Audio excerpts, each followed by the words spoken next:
Just 8 hours to go. Go vote, Bharat. Across the 49 constituencies that are going to the ballot in phase 5 of the Lok Sabha elections. It is coming up to the business end. Nearly 430 seats, 428 seats would have polled by the end of phase 5, ladies and gentlemen. So the mandate could already have been cast. An alliance between the NDA and the INDIA may already be past the 272 mark, with still about 112 seats to go in the remaining two phases. It's going to be a big challenge, ladies and gentlemen, for everybody. But most importantly, the mandate has to be overwhelming. And that overwhelming mandate, clear mandate, comes with a huge voter turnout.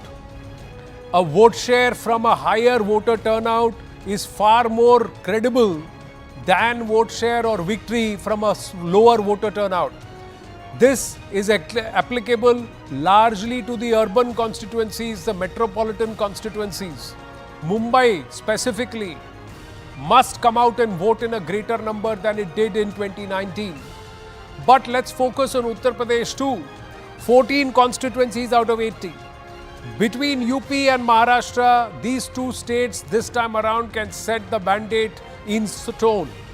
The bellwether state will be Maharashtra, but it's in Uttar Pradesh where the BJP has set its sight to make gains, add to its 62 seats the last time around, and try and make up a gap in the remaining 18 seats and try and gain more. Is that possible? If there is any semblance of resistance coming in from the INDI alliance, it has to manifest in Uttar Pradesh, and especially in these 14 seats because in 13 the NDA is playing defense. The INDI is only defending Rai Bareli. Will it do that? The Ram Mandir factor, Vikas and Vishwas together, and this is manifest in Ayodhya and all the neighboring regions from Amethi to Ayodhya, all those constituencies. And from Ayodhya onwards into Varanasi, that entire belt has it seen resurgence because of temple travel. Ram Lala factor becomes very important. What are the other factors along with Ram? Some of the other factors are the controversial remarks, the faith, then the Yogi Modi. So like he said, Vishwas plus this Vikas, Uttar Pradesh in all the delivery mechanisms tops when it comes to this double engine Sarkar claim of the NDA. If there is a Modi vote, there is a Yogi vote. Upayogi. This Upayogi term is manifest in terms of law and order, the collaboration working together. And this is what has become the template that a Bimaru state can hope to become a 1 trillion economy. How is that possible? Also, there is prestige at stake. Family bastions are at stake for the opposition, especially Rai Bareli. Amethi gayi, Rai Bareli bachegi kya? Amethi wapas milegi kya? Will shadow boxing work for Priyanka Vadra in Amethi? These are questions that remain. Caste arithmetic. Slowly, gradually, the entire caste census bogey has been toned down. That the volume levels, the decibel levels have come down. But there have been plays of Brahmins in some group, Kshatriyas in other groups, and different caste issues on ground have been raked up just to try and stir the pot a bit. Will that work? And of course, the Kisan distress aspect. Who has the larger interest of the Kisan in place? Can just doles and subsidies and promises work, or will there be delivery in terms of absolute benefits for the Kisan? And will the Kisan be discerning enough? Or will they again continue to fall within the fault lines of Kisan versus Zamindar and of course the caste breakups? Plenty. And one large question as we talk UP, ladies and gentlemen, is there also a BJP versus BJP scenario that could hurt the BJP? Are there local netas who are wanting to teach their parliamentarians a lesson because of them being compromised earlier during the assembly elections? There are such situations that have manifested in the earlier phases. Will they manifest this time around too? Zaka Jacob and Rahul Shivshankar with us in Uttar Pradesh when we speak Uttar Pradesh. Is this going to be a factor where BJP plays defense, that they become so large that within their own party dynamics there could be these cases, Zaka? where the local leaders will say, let's teach this guy a lesson because अगला constituency तो जीतेंगे. Overall आएगा तो मोदी ही, लेकिन इसको थोड़ा सा हम थोड़ा tight करते हैं. Interestingly, while we talk about, the Modi model and how from his time since he was chief minister in Gujarat, about a third of the sitting incumbents, whether it's MPs, MLAs, etc., dropped.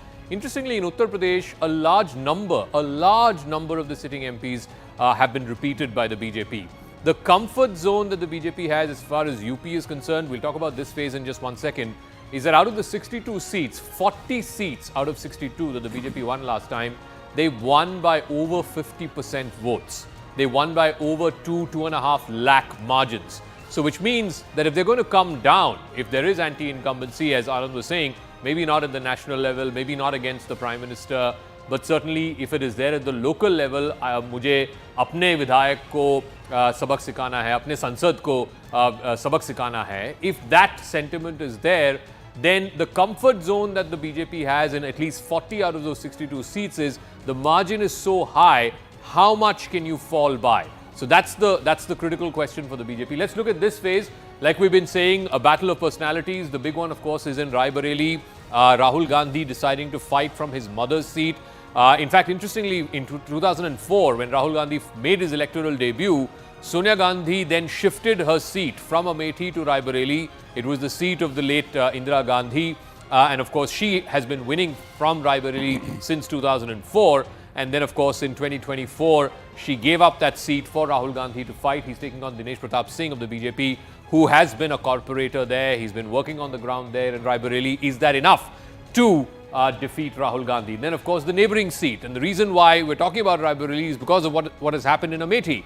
In 2019, Smriti Irani defeated, it was one of the giant killer elections of that election in 2019. Smriti Irani defeating Rahul Gandhi by about 50,000 votes. And then this time around, there was so much speculation. Will Rahul Gandhi fight from there? Will Priyanka Gandhi be fielded from Amethi? They've eventually given the ticket to a Congress worker called KL Sharma, who was apparently the constituency manager. He was the manager for the Gandhis, both in Amethi and Rai Bareli. Will this humble Karyakarta, now the roles have been reversed, will he be able to be the giant slayer in this election, defeating Smriti Irani? Just quickly running you through some of the other VVIP constituencies as well. Lucknow, the capital, is polling today. Rajnath Singh last time around won by a 3 lakh plus margin. This time they're targeting a 5 lakh margin. It's a prestige seat. It was represented by none less than the late Prime Minister Atal Bihari Vajpayee. It's a BJP stronghold. Of course, they would want to retain Lucknow as well. Then you have just neighbouring to Rai Bareli, you have the Fatehpur seat. Sadhvi Niranjan Jyoti, she's seeking again a third term from that seat. Just quickly running you through the Bundelkhand region as well. Remember, Jhansi is going to polls today as well. About 4 seats in Bundelkhand. And this is where it becomes critical. This always used to be the stronghold of the BSP. This is one of the lesser developed parts of Uttar Pradesh. But that BSP vote, a large part of the Dalit BSP vote, maybe the non-Jatav Dalit vote, has shifted to the BJP and has shifted across elections from 14 Lok Sabha to 19 Lok Sabha, 17 Assembly to 22 Assembly. You've seen evidence of the non-Jatav Dalit vote most definitely in the Bundelkhand region shifting to the BJP. Whether or not they'll go back to Mayawati. And remember, even in this phase, Mayawati generally polls around that 20% figure. In this phase, despite the 4 seats of Bundelkhand, she only has 13% vote. And given all the tumult we've seen within her party, her anointing her nephew and then removing him from the top post and so on, what is the message that's going to the hardcore BSP voter? I think in the earlier hour, Javed Ansari was talking about how this is an existential battle for Mayawati. And I think he's right. This is an existential battle. Is there a perception, we'll ask this to our reporters, but Rahul Shivshankar, is there a perception for Mayawati's core voter that, look, she's not taking on the BJP enough. She's sort of waiting it out on the sidelines for whatever reason, and therefore she's basically saying, I'm sort of not getting into this fight. Tacitly, she is sort of supporting the BJP.